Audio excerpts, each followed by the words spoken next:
problems that we're talking about are not unique to India. Every city has gone through this learning curve.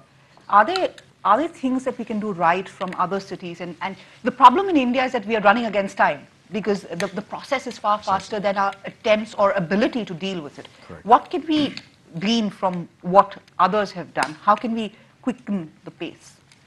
So, I mean, you raise the particular tyranny of time, which is we go from 300 plus million, 325 million to 575 million within 15, 20 years. Sure. And that is just an inexorable path. Whether you like it or not, it's happening.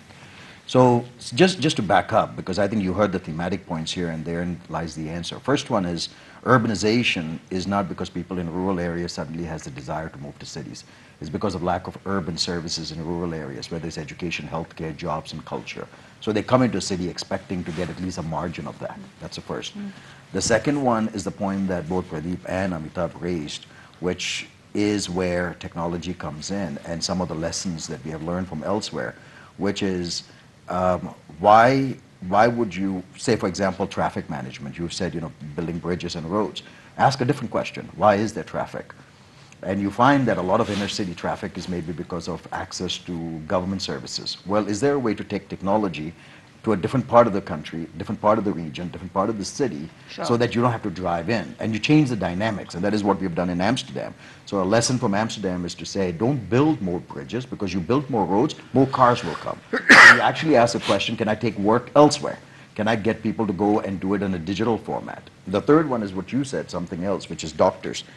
We still say, I have to go to the hospital, I have to go. In fact, you also might have used it. We go to the net. Why do you need to go to the net? Why can't the net come to you? Everything we think is physical space bound and time bound. And this is one of the other lessons that's coming in. If you were to unbound it and using the internet and technologies, can you then have a different question to ask? Why doctors don't need to touch you. They just need to have somebody touch you to take your measurements.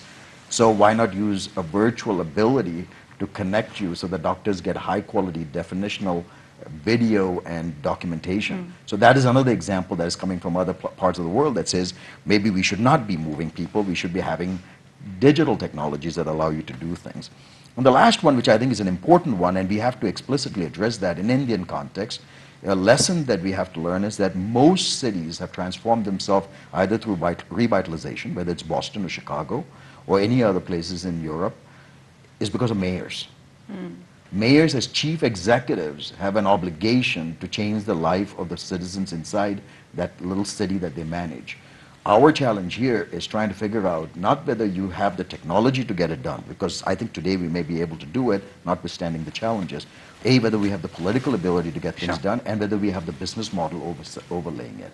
So we can spend more time onto it, but those are some of the lessons, is that don't address the problems, address the underlying principles behind those problems. That's a wonderful point to take off from, and let me get Mr. Singh in. At the heart of the crisis is the lack of finances, Mr. Singh. Most municipalities are broke, and hence you have an exaggeration of problems. You've been a part author of a lot of the PPA agreements in key areas like sanitation, drinking water, etc. And few people understand the problems of actually getting the finances as well as you do. What are the learnings from the mistakes that have been made, and what is the way forward then? Government has to stop being the developer. Correct. Government has to stop being the provider. Government has to become an intelligent and responsible purchaser of services on behalf of the people. Correct. Right? Government is inefficient, incapable of providing efficiently.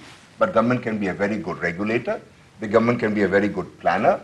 The government can even be a very good confidence builder among the private sector. Let me ask you a tough one. So whether it's a road or it's water or it's power, wherever user fees can be charged, if it's electricity or water, let the public pay through user fees. Where it's not possible to charge through user fees, for example, urban roads, you can't be tolling urban roads, let the state, the government, through the tax revenues, pay the private sector, but pay the private sector for the road availability, right?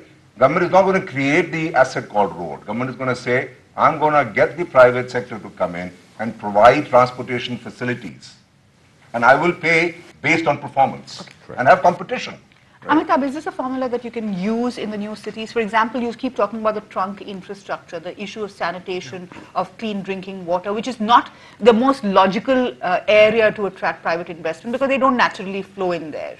So is this a formula that can be adopted in cities which are managed? No, any kind of urbanization, I mean, if you look around the world, can only work with one basic principle, and that is the principle of land monetization.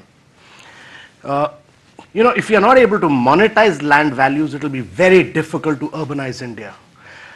One must understand that urbanization has come to an end in Europe, in America, it's almost coming to an end in China, but we are at the beginning of the process in India. And actually in the next 4 to 5 decades, we'll be creating more of India than what we've done in 5,000 years.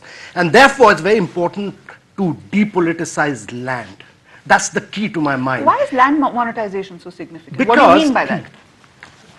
You know, what happens when you do urbanization is that the government must come in and create the backbone of the city, must create the trunk infrastructure. So you're saying the government has to do that? So what happens is when the government comes in and creates the backbone, that is the drainage, the sewage, the solid waste, the internal roads, the broadband today, when it does that, the land value shoots up. And when the land value shoots up, the government must be able to capture it into that city. Don't allow those rising land values to get into other processes of political parties and so on, of private players. That must be captured for the city. And if you are able to build up a good monetization land value, what happens in a city, in any city, is that it may take a longer time for you to break even, but when you break even, your values are very high. Your values are very high and you can create more and more infrastructure with that. And that is what has happened in urbanization process. So to my mind, the key is land monetization. It's your ability to put the right user's fee.